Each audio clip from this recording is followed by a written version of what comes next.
नमस्कार, मुद्दे की बात में आप सभी का स्वागत है। मैं हूं आपके साथ गरिमा वाजपेयी। आज बात करेंगे प्रशासन मस्त और जनता पस्त की।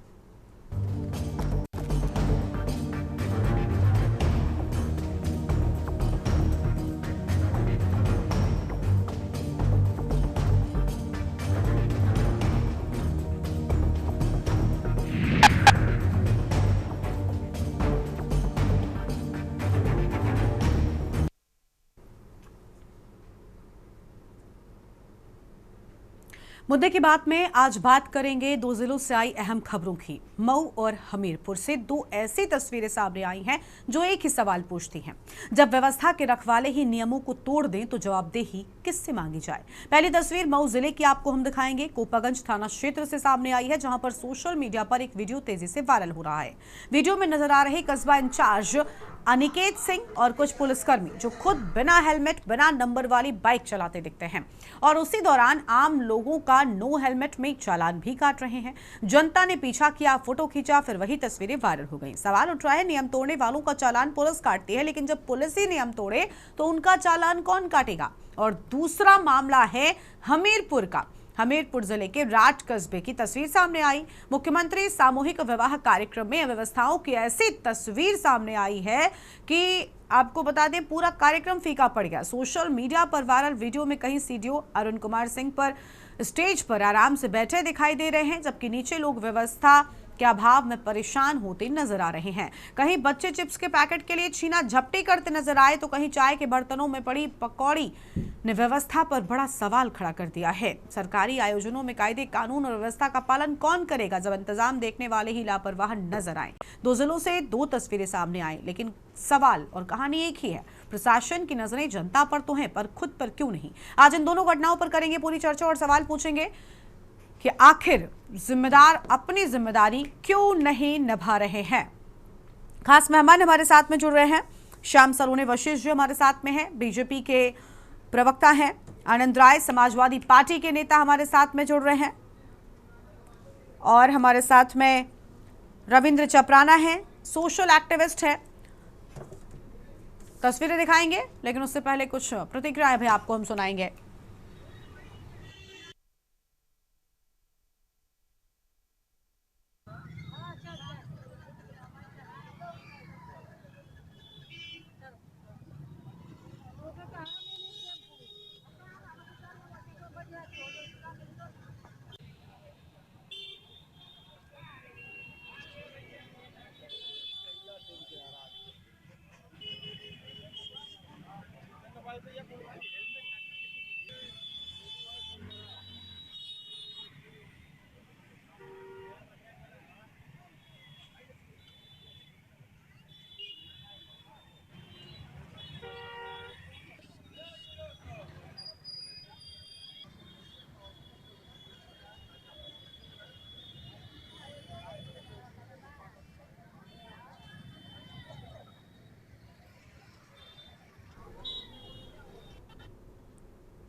दो तस्वीरें, पहली मऊ में नियम तोड़ते अधिकारी की और दूसरे हमीरपुर में आराम फरमाते अफसर। एक तरफ अफसर स्टेज पर विराजमान बैठे रहते हैं और दूसरी ओर किस कदर व्यवस्थाओं का अंबार देखने को मिलता है वो इन तस्वीरों में अपने आप नजर आ रहा है।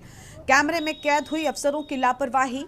जनता पस्त है और प्रशासन मस्त है। मेहमान हमारे साथ में जुड़ चुके हैं। खास श्याम सलोने वशिष्ठ जी हैं, बीजेपी के प्रवक्ता है। सर, ट्रैफिक नियमों की अगर हम बात कर लें तो ऐसा नहीं है कि उससे हम सब गुजरे नहीं हैं, हम सब उससे प्रताड़ित रहे हैं। कई बार जाम में आप भी फंसे होंगे और कई बार ट्रैफिक पुलिस अधिकारियों की कड़ी मेहनत के चलते व्यवस्थाएं भी ठीक रहती हैं। लेकिन क्या हो अगर ट्रैफिक पुलिस अधिकारी जो हैं वो खुद ही नियमों का पालन ना करें, खुद ही हेलमेट ना लगाएं। हेलमेट लगाने के लिए प्रेरित करने को कहा जाता है, लेकिन अगर खुद आप हेलमेट नहीं लगा रहे हैं तो दूसरों का चालान कैसे काट सकते हैं। इन जिम्मेदार अफसरों पर एक्शन कब होगा भला।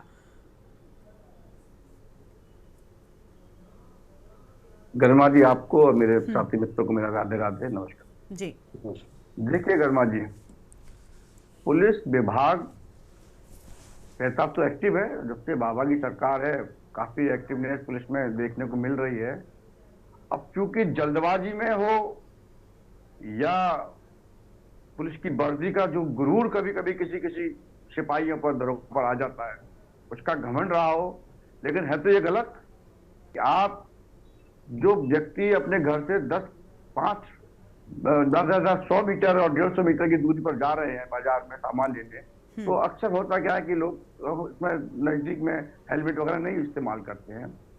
तो लोकल में जो व्यक्ति जा रहा है जिसकी दूरी 100-200 मीटर की है, वहां पर हेलमेट का ऐसा जरूरत नहीं है कायदे से। लेकिन संविधान की दृष्टि से, कानून की दृष्टि से ये अनिवार्य है। अब अनिवार्य है तो उसका पुलिस वाले अपना विरोध लेकिन करते हैं, श्याम सलोनी जी, कानूनी इस पालन बात करते का हैं। कोई स्पष्टीकरण नहीं है कि वो सिर्फ लोकल में जा रहे थे। पहले तो देखिए, अगर आपने खुद भी कहा कि संविधान की दृष्टि से और स्वाभाविक रूप से भी देखें, मुझे नहीं पता आप कितना वाकिफ हैं, लेकिन अगर हादसे किसी को नहीं पता होते कहाँ हो, कभी आपके घर से बहुत दूरी पर भी हो जाते हैं, कभी घर से निकलते ही लोग हादसों का शिकार हो जाते हैं, तो ये कहना कि इतनी दूरी के लिए हेलमेट जरूरी है और इतनी के लिए नहीं, ये कैसे ठीक हुआ? नहीं, मेरा जो कहने का आशय है हाँ। कि कई जगह, कई घने बाजार ऐसे हैं जहां घर से थोड़ी दूरी पर ही, चूंकि नए लड़के हैं, 20 साल के, 18 साल के, वो नहीं मानते बिना स्कूटर। जब वो लोग जाते हैं तब मैं समझता हूं कि अगर उनको कहीं पर थोड़ी सी वो दे दी जाए, किसी के भी घर के बाहर आप जा रहे हो, चला रहे हो, तो उसमें ऐसा परेशानी नहीं है। लेकिन थोड़ा जो बाहर जा रहा है, 1-8 किलोमीटर दूरी पर है, वहाँ हेलमेट बहुत जरूरी है। लेकिन बड़ा सवाल यह है कि जो पुलिसकर्मी हेलमेट पर जांच कर रहे हैं, जो हेलमेट पर जिसका चालान कर रहे हैं, वही अगर उसी दुपहिया वाहन से जा रहे हो और खुद हेलमेट नहीं पहन रहे हो, तो ये बड़ा हास्यास्पद बात है कि आप जिसका चालान कर रहे हो वो किस स्थिति में है। चालान करने के बाद आप उसके साथ में दुर्व्यवहार कर रहे हो, गाली गलौज कर रहे हो, डंडा भी चला रहे हो और खुद इसको उसी कानून का उल्लंघन कर रहे हो, के खिलाफ कौन कार्रवाई करेगा? क्योंकि इसके खिलाफ कार्रवाई करने की शक्ति तो उस व्यक्ति में तो नहीं होगी। तो जिसने भी ये वीडियो बनाया है, अक्सर ये ठीक है और ये लोग नजर में आए होंगे, इनके खिलाफ उनके जो भी संबंधित अधिकारी हैं वो संज्ञान लेंगे और इनके भी चालान होंगे और जो भी इन पर दंडात्मक कार्रवाई होगी निश्चित तौर पर की जाएगी और होगी भी, हो सकता है हो चुकी हो। ये भी हो सकता है जब आप उन पुलिस कर्मियों से, आपके जो भी संवाददाता मिलेंगे, तो हो सकता है उस पर कार्रवाई हो चुकी हो। आप उस जगह के पुलिस अधिकारियों से आप एक बार कोई पूछताछ करना, क्वेश्चन पुट अप करना, तो मैं समझ रहा हूँ 100% उन पर कार्रवाई हो चुकी होगी, इनके चालान हो गया होगा और जो भी ठीक है सर, लौटेंगे, लगना होगा वो लगा होगा। ठीक है सर, लौटते हैं आपके पास में। रविंद्र चपराना जी हमारे साथ में सोशल एक्टिविस्ट हैं, बहुत स्वागत सर आपका। रविंद्र जी, क्या कहना चाहेंगे? सबसे पहले तो मुझे श्याम सलोनी जी बहुत वरिष्ठ हैं, हमारे साथ लगातार चर्चा में बैठते भी हैं, लेकिन मुझे लगता है कि अगर हम सब अपने आने वाली पीढ़ी को, अपने घरों के बच्चों को ये नहीं सिखाएंगे कि हमें हेलमेट पहनना है, तो ये शायद ईश्वर न करे लेकिन हमारे अपने लिए ही मुसीबत खड़ी कर सकता है। क्योंकि अगर कोई भी हादसे का शिकार होता है तो कोई ये सुनिश्चित नहीं होता कि इतनी दूरी पर हादसे होते हैं या इतनी दूरी पर नहीं होते हैं। हेलमेट हमारी जान के लिए, हमारी जान बचाने में मददगार होता है, इसलिए ज़रूर पहनना चाहिए और यही कहा जाता है। लेकिन दूसरी ओर जिम्मेदार अधिकारी जो हमें इसके लिए प्रेरित करते हैं, कई बार मिशन चलाए जाते हैं, जब यातायात माह चलता है उस दौरान भी खास अलग अलग अभियान चलाए जाते हैं, इन लोगों की ओर से सलाह दी जाती है और सख्त होकर कई बार दंड भी दिया जाता है, चालान भी किए जाते हैं। अगर लेकिन वही लोग नियमों का पालन नहीं करेंगे तो कैसे काम चलेगा? एक मामला ये है और दूसरा ये भी कि सामूहिक विवाह में किस कदर अफरा तफरी मच गई, भगदड़ के कितने सारे मामले साल 2025 में हम सब ने देखे हैं। अगर भीड़ ज्यादा है तो अफसरों को स्टेज से उतरकर व्यवस्थाओं को संभालना चाहिए, लेकिन हमीरपुर में व्यवस्थाओं को एक तरफ पटरी पर ला दिया गया और अफसर स्टेज पर बैठे नजर आए। जी गरिमा जी, आपको और आपके पूरे पैनलिस्ट को मेरा नमस्कार जी। और ये प्रशासन की पोल खोलने वाले हमारे जो साथी हैं जिन्होंने ये वीडियो का उदाहरण दिया, एक उदाहरण है ये, कोई रेगुलर ये चीजें होती हैं इसलिए उसने एक उदाहरण दिया, उसको भी मेरा साधुवाद कि इस तरह की जो घटनाएं आज के समय में हो रही हैं। अभी मेरे साथ ये सलोनी जी हमारे साथ बैठे हैं, वरिष्ठ हमारे बीजेपी के नेता हैं। देखिए, लाइसेंस जब बनता है तो लाइसेंस में सब चीजें बताई जाती हैं कि आपको हेलमेट पहनना है, ये चीज को आपको जो कानून है उसको कानून को फॉलो करना है, जब भी उनका लाइसेंस बनता है। मगर वर्दी पहनने के बाद अगर ये इस तरह की हरकत करी जाती है, जब आप प्रशासन ही भक्षक हो जाएगा तो आप किसका बचाव करेंगे? वो लोग, प्रशासन ही भक्षक हो रहा है।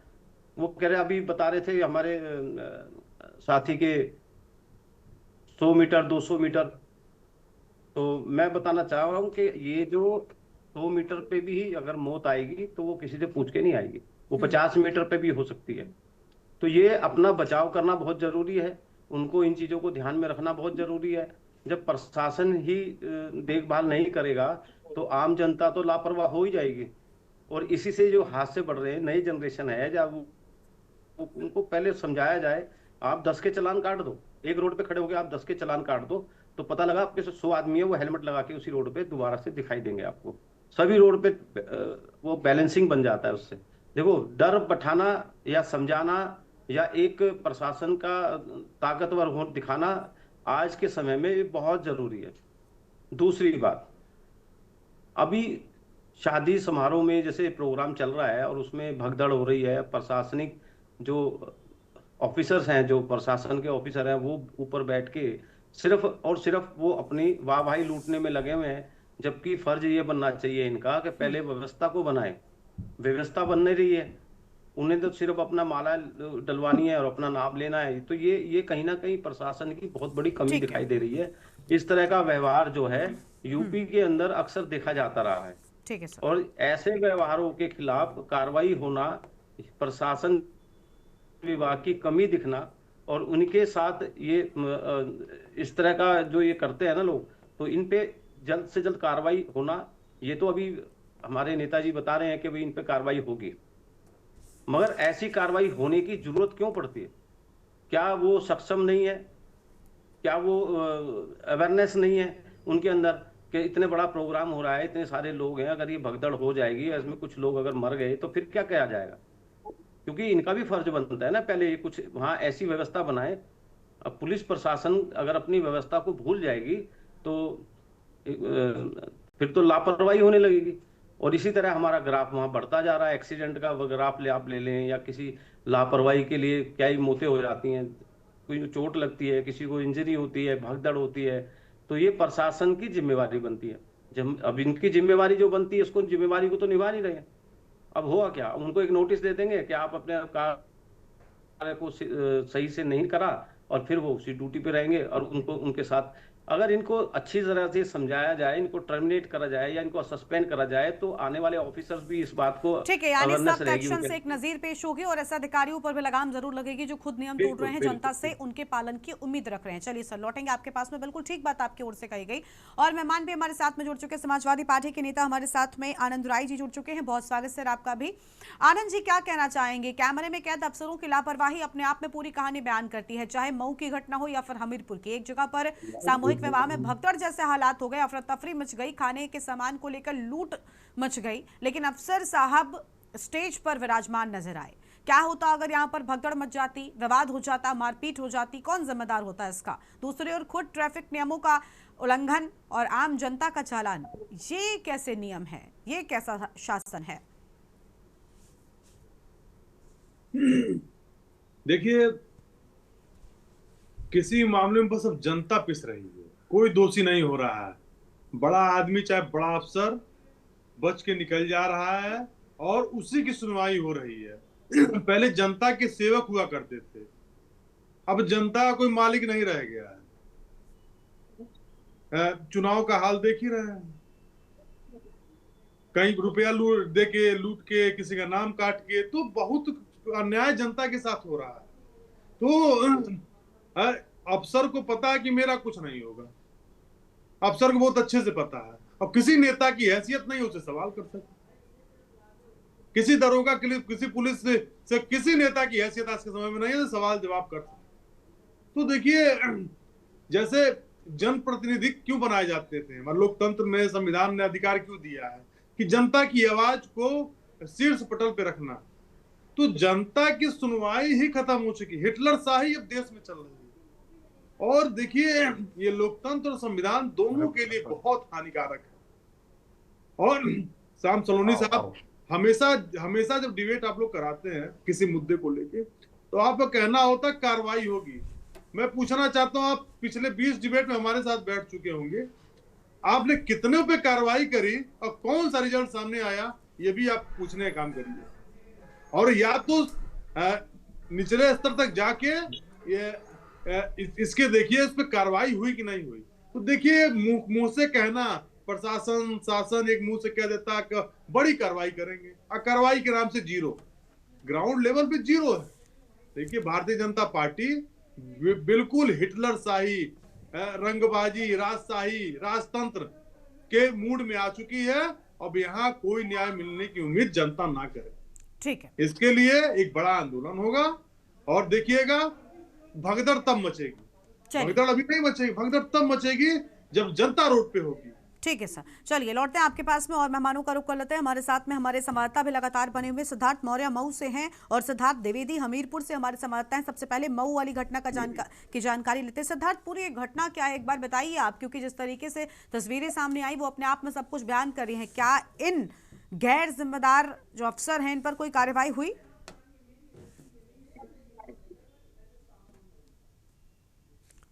सिद्धार्थ मौर्य, आवाज मिल रही है आपको? अनम्यूट कीजिए पहले सिद्धार्थ, पहले अनम्यूट कीजिए।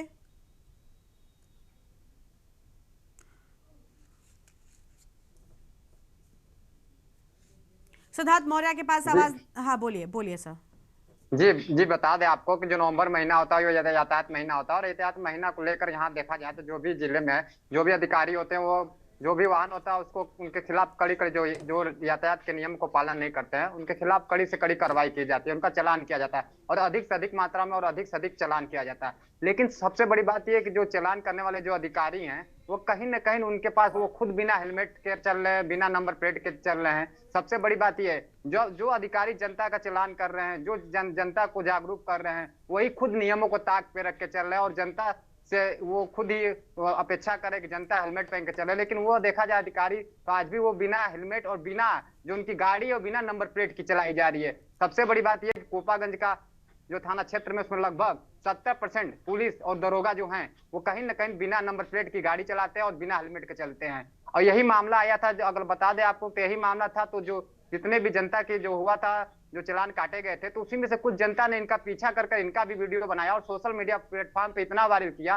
कि उनका कहना ये था कि अगर हमारा चालान हो रहा है, हम नियम को नहीं फॉलो कर रहे, तो हमारा चालान हो रहा है, ठीक अच्छी बात है, हमको चालान होना चाहिए, हमको जागरूक करना चाहिए। लेकिन आपका चालान कौन करेगा और आपको जागरूक कौन करेगा और आपका चालान कौन काटेगा? कहीं ना कहीं देखा जाए तो मऊ जिले में जो देखा जाए कहीं ना कहीं जो पुलिस विभाग है वो कहीं ना कहीं बिना हेलमेट और बिना नंबर प्लेट की गाड़ी चला रही है। सबसे अधिक मात्रा मऊ जिले में जो पुलिस वाले हैं बिना नंबर प्लेट की गाड़ी सड़क पे आज भी दौड़ाते हैं और इनके ऊपर आज तक कोई कार्रवाई नहीं हुई है। अगर मामला देखे तो लगभग ये 15 दिन से मामला जनता इनकी वीडियो फोटो बनाकर ट्वीट कर रही है, वायरल कर रही है, लेकिन अभी तक वो गाड़ी चल रही है, उनके ऊपर अभी तक कोई कार्रवाई नहीं हो रही है। चलिए ठीक है, लौटते हैं आपके पास में सिद्धार्थ द्विवेदी हमीरपुर से भी हमारे साथ में हमारे संवाददाता जुड़ चुके हैं। सिद्धार्थ, हमीरपुर की घटना में क्या लापरवाही अफसर के सामने आई वो हम आपसे जानेंगे, विस्तार से आपसे करेंगे बातचीत, लेकिन उससे पहले मुद्दे की बात में एक छोटे से ब्रेक के लिए यहाँ पर रुक रहे, कहीं मत जाएगा, फौरन लौटते हैं। आप देख रहे हैं के न्यूज़, खबरों का सार।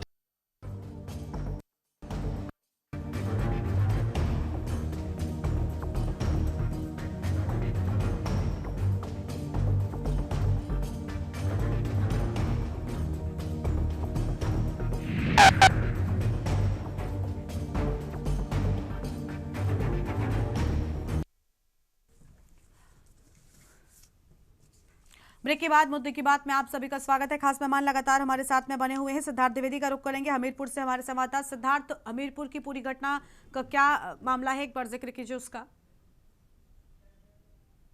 हमीरपुर में अफसरशाही का एक उदाहरण बीते कल देखने को मिला, जहां हमीरपुर जनपद के ही राट कस्बे में मुख्यमंत्री सामूहिक विवाह सम्मेलन का आयोजन किया गया था, जिस दौरान जो हमीरपुर के मुख्य विकास अधिकारी हैं वो तो मस्त स्टेज पर मखमली सोफे में पैर के ऊपर पैर रखे बैठे नजर आए। लेकिन वहीं अगर बात करें आम जनता की जो इस विवाह कार्यक्रम में सम्मिलित होने आए थे, तो खाने के लिए भी लोगों को काफी दिक्कतों का सामना करना पड़ा। वहीं कई लोगों ने कार्यक्रम के अंदर के ही वीडियो बनाकर सोशल मीडिया में वायरल किए, जिन वीडियो में साफ तौर पे दिख रहा है कि किस तरह जो लोग हैं वो खाने के लिए छीना झपटी करते हुए नजर आ रहे हैं। तो वहीं एक चाय के बर्तन में पकौड़ी पड़ी हुई नजर आ रही है, तो कुछ बच्चे चिप्स के पैकेट के लिए एक दूसरे से लड़ते नजर आ रहे हैं। तो कहीं प्लेटें ना होने के चलते लोग खाने के सामान को हाथ में लेकर ही इधर से उधर घूम रहे हैं।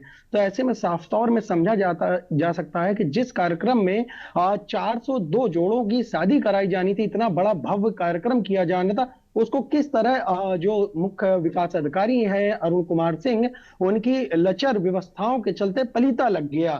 तो वहीं आपको बता दें कि इस कार्यक्रम में तमाम जो जोड़े थे उनके साथ तमाम परिजन आए थे, राठ कस्बे से लगा के पूरे जनपद के ही लोग सम्मिलित होने पहुंचे थे। लेकिन इन अव्यवस्थाओं के चलते कहीं ना कहीं लोगों को खासा परेशानियों का सामना करना पड़ा। ऐसे में बात करें पुलिस प्रशासन की, कि पुलिस प्रशासन ने तो पुख्ता इंतजाम किए थे, लेकिन कहीं ना कहीं जो ये कमी है ये मुख्य विकास अधिकारी की ओर से सामने आई। जब इतना बड़े लेवल पे, इतने बड़े पैमाने पे एक कार्यक्रम का आयोजन किया गया था, तो व्यवस्थाओं का ध्यान पहले से क्यों नहीं रखा गया? इस तरह की जो अव्यवस्थाएं हुई, लोगों को परेशानियां सहनी पड़ी। ऐसे में जो ये पूरा कार्यक्रम था, इसका कहीं ना कहीं रंग फीका पड़ते हुए नजर आया। जी ठीक है, लौटेंगे आपके पास में। नेता बीजेपी श्याम सलोनी वशिष्ठ जी का एक बार फिर से रुख कर लेते हैं। श्याम सलोनी जी, उम्मीद है कि ऐसे अफसरों पर जरूर कार्रवाई की जाएगी, क्योंकि देखिए आप भी जानते हैं कि अगर अफसरों के बीच पहले नजीर पेश नहीं की जाएगी तो फिर हम आम जनता को कभी नियमों का पालन कर पाने के लिए कह ही नहीं सकते। मुझे लगता है पहले जिम्मेदारों को, जनप्रतिनिधियों को कम से कम नियमों का पालन जरूर करना चाहिए। गर्मा जी, तो 400 जोड़ों का जो विवाह हुआ है उनको बधाई, शुभकामनाएं। आज संविधान दिवस भी है, संविधान दिवस की बधाई सभी को। और देखिए, जब इतना बड़ा आयोजन सरकार करती है, ये सरकार गरीबों के लिए समर्पित सरकार है, किसानों के लिए समर्पित सरकार है। इस सरकार ने जब से पूज्य महाराज जी ने गद्दी संभाली, मुख्यमंत्री का कार्यकाल को आए हैं, तब से अब तक वो हर समय गरीबों के लिए, दलितों के लिए, पिछड़ों के लिए, अगड़ों के लिए, किसान के लिए, मजदूर के लिए योजना बनाते रहते हैं और किस तरीके से उन तक योजना अमल में आए वो कार्य करती हैं। उसी का परिणाम है कि आज तमाम कन्याओं के विवाह हो रहे हैं। उनको विवाह में जो भी दान दहेज का सामान उनकी गृहस्थी के लिए दिया जाता है, मैं दहेज शब्द गलत बोल गया हूँ, इसके लिए वापस लेता हूँ शब्द को, जो उनके गृहस्थी को चलाने के लिए सामान होना चाहिए वो भी सरकार दे रही है। अब इतने बड़े आयोजन में गर्मा भी कहीं पर कोई त्रुटि हो जाती है या पब्लिक जोश में खाना ज्यादा ले रही है, तो उसको पब्लिक को उस समय ज्यादा, कोई भी पुलिस का अधिकारी, कर्मचारी या कोई वैसा कर्मचारी ये थोड़ी ना कहेगा चलिए बाहर जाइए, खाना लाइन से लगिए। श्याम सलोनी जी, सुनिए, हम, मुझे लगता है ये जब एक सामूहिक विवाह कार्यक्रम होता है तो एक सरकारी उसके अंतर्गत आता है, और अगर नहीं भी है, कोई भी इवेंट है, पुलिस प्रशासनिक अगर प्रशासन मौजूद है, स्थानीय प्रशासन की मौजूदगी होती है, आपको नहीं लगता कि यहाँ पर लोग होने चाहिए थे? अव्यवस्थाओं का ये अंबार है। अरे ये तो छोड़ दीजिए, घरों में भी अगर शादी होती है तो ऐसी स्थिति को क्या कहते हैं? वहां पर पूरा प्रशासन नहीं होता जिम्मेदारी निभाने के लिए, सिर्फ घर के लोग होते हैं, लेकिन वहां पर भी ऐसी व्यवस्थाओं की उम्मीद आप नहीं करते। तो जहां खुद सरकार इन्वॉल्व है, जहां सरकारी कर्मचारी इन्वॉल्व हैं, जहां लोग इन्वॉल्व हैं, सरकारी पैसा इन्वॉल्व है, वहां ऐसी व्यवस्था अगर भगदड़ हो जाती, किसी की जान चली जाती, क्या होता? मैं उसके लिए पर्याप्त मात्रा में पुलिसकर्मी वहां मौजूद थे, ऐसा नहीं कोई तो हादसा नहीं इसको रोकने के लिए क्या नहीं होने चाहिए थे लोग? आप सोचिए, इसको रोकने के लिए लोग नहीं होने चाहिए थे? नहीं, मैं बता, आप मेरी सुन तो लीजिए। खाने के समय क्या होता है, अक्सर हमारे यहाँ खाने पर आदमी को ज्यादा सब्र नहीं रहता है, थोड़ा इंतजार नहीं करते हैं। ये हमारे देखिए, सुनिए सब नहीं। श्याम सलोनी जी, आज आपने एक बात बोली, मुझे दोनों ही बातों से आपत्ति है। आपने पहले मऊ वाले मामले में कहा कि 18-20 साल के लड़के हैं, सुनते नहीं हैं। क्या कहना क्या चाहते हैं? एक बहुत मशहूर नेताजी का बयान है ये, जिस पर बीजेपी खूब समाजवादी पार्टी को घेरती है। आज आप वही बात कह रहे हैं कि 18-20 साल के लड़के हेलमेट लगाने के लिए बात नहीं सुनते, ये कहकर आप डिफेंड करेंगे? बात का ना, मेरी बात को आप गलत वे में समझ रही है गर्मा जी। मैं कुछ नहीं, 18 साल से नीचे लड़के को गाड़ी ही नहीं चलानी चाहिए। पहले तो जब तक डीएल ना बन जाए तब तक नहीं चलानी चाहिए। ये कहकर हम कैसे, आप अगर टीवी पर बैठकर ये बोलेंगे कि 18-20 साल के लड़के हैं, बात नहीं मानते, तो क्या समझा जाए? मेरी बात तो मेरा स्पष्टीकरण तो ले लीजिए। 18 साल का लड़का कानूनन अब बालिग है, बेटा हो या बेटी, उसको कानूनन जब वो बालिग है तो उसको हर वो अधिकार है, गाड़ी चलाने का भी है, लाइसेंस लेने का भी है। लाइसेंस लेने का अधिकार है। अगर 18 साल के लड़के का भी लाइसेंस नहीं बना है, 20 मान लीजिए, तो गाड़ी चलाने का अधिकार नहीं, और गाड़ी चलाने का अधिकार है, बिना हेलमेट गाड़ी चलाने का कोई अधिकार नहीं होता। अरे मेरी बात तो सुनिए, मैं प्रैक्टिकल बात कर रहा हूँ। हाँ, मैं राजनीतिक और वैसी बातें नहीं कर रहा हूँ, मैं बिल्कुल प्रैक्टिकल, जो जनता जिसको मैं देख रहा हूँ। हम घर से डेयरी तक भी कोई व्यक्ति जाता है, अमूमन बच्चों से कहते हैं डेयरी से ये प्रोडक्ट ले आओ या फला मार्केट से सामने, आज के बच्चे पैदल चलना नहीं चाहते, हमारा दौर चला गया। लेकिन सर हम उन्हें क्या 2 सिखाएंगे, किलोमीटर हम उन्हें क्या स्कूल सिखाएंगे? हम मानते हैं, मैं आपकी बातों से सहमत हो जाऊं एक पल के लिए, लेकिन क्या हम उन्हें ये सिखाएंगे? ईश्वर न करे किसी के साथ, पता नहीं आपने कितने नजदीक से ऐसे मामलों को देखा है। मैं खुद दिन में 4 खबरें ऐसी पढ़ती हूँ जिसमें हादसे में लोगों की जान जाती है। उन खबरों को पढ़कर मुझे दुख होता है। नहीं, मैंने ये नहीं कहा कि हेलमेट ना लगाओ, तो हम ये नहीं कह सकते कि आप 18-20 साल के लड़के आप मानते नहीं तो हम आपको ये अनुमति दे, या टीवी पर बैठकर तो बोल ही नहीं सकते। और सबसे ज्यादा हादसों का शिकार युवा ही होते हैं। गर्मा जी, मैंने केवल ये कहा है कि जो पुलिसकर्मी है जबरदस्ती उनके चालान कर रहे हैं। नहीं, जबरदस्ती नहीं, बिल्कुल कर रहे हैं, बिल्कुल करना चाहिए। मैं ये नहीं कहती पुलिसकर्मी का चालान करना गलत नहीं है, आप मुद्दा नहीं समझे। सॉरी सर, सर सुनिए श्याम सलोनी जी, आप मुद्दा समझे ही नहीं। हमें चालान काटने से कोई आपत्ति नहीं है, चालान काटिए, हर बार काटिए, 100 बार काटिए अगर कोई बिना हेलमेट या गलत तरीके से चला रहा है गाड़ी। लेकिन बात इस चीज की हो रही है कि क्या पुलिसकर्मी को भी तो नियमों का पालन करना चाहिए। पुलिसकर्मी को बिना हेलमेट चलने की इजाजत नहीं है। ऐसा नहीं कि सड़क नियम उनके लिए अलग से बनाए गए हैं। सवाल ये है अधिकारियों को भी पालन करना है। आप समझ नहीं पाए मुझे लगता है। लौटेंगे हम आपके पास में जल्दी से। मैंने आपसे मैं 5 सेकंड ले रहा हूँ। ठीक है। मैंने आपसे कहा था कि जिन पुलिसकर्मियों ने चालान किए और जो बिना हेलमेट के खुद चला रहे हैं उनके खिलाफ कार्रवाई हुई भी होगी। आप एक बार उनसे कंफर्म कीजिएगा। ठीक है। उस जिले के अधिकारी से पूछिएगा। आनंद जी जो कह रहे थे कि अब तक कितने लोगों के खिलाफ कार्रवाई हुई है, कितने ठीक है, मुझे बता दीजिए। मुझे देखिए श्याम सलोनी जी, आप बहुत वरिष्ठ हैं, आप हमारे साथ लगातार बैठते हैं और रविंद्र चपराना जी भी हमारी इस बात से जरूर सहमत होंगे कि देखिए हम अपने आने वाली पीढ़ी को एक अच्छा संदेश देकर जाएं। और हम सब यही चाहते हैं क्योंकि हादसे किसी के भी साथ कभी भी कहीं भी हो सकते हैं, इसलिए सतर्क रहें, सुरक्षित रहें और नियमों का पालन करें। और अधिकारियों को भी चाहिए कि नियमों का पालन जरूर किया जाए क्योंकि तभी आप सिखा सकते हैं। अगर आप माता पिता हैं, अगर आप उन चीजों का पालन नहीं करेंगे तो आप अपने घर के बच्चों को कैसे सिखाएंगे? बहुत स्वाभाविक और बहुत आम बात है। मुझे लगता है इन बातों को हम सबको समझना चाहिए। चलिए, बहुत शुक्रिया, वक्त की कमी है सर, आप चर्चा को रोकना पड़ रहा है। आप लोगों का बहुत शुक्रिया हमारे साथ चर्चा में आने के लिए, अपनी बात रखने के लिए। तो प्रशासन मस्त और जनता पस्त नजर आ रही है। दोनों ही मामलों में अफसरों की लापरवाही के चलते आम जनता को परेशानियों का सामना करना पड़ा है। उम्मीद है आने वाले समय में प्रशासनिक अफसर और अधिकारी अपनी जिम्मेदारियों का पालन जरूर करेंगे। इस कार्यक्रम में इतना ही। देखते रहिए न्यूज़ इंडिया। नमस्कार।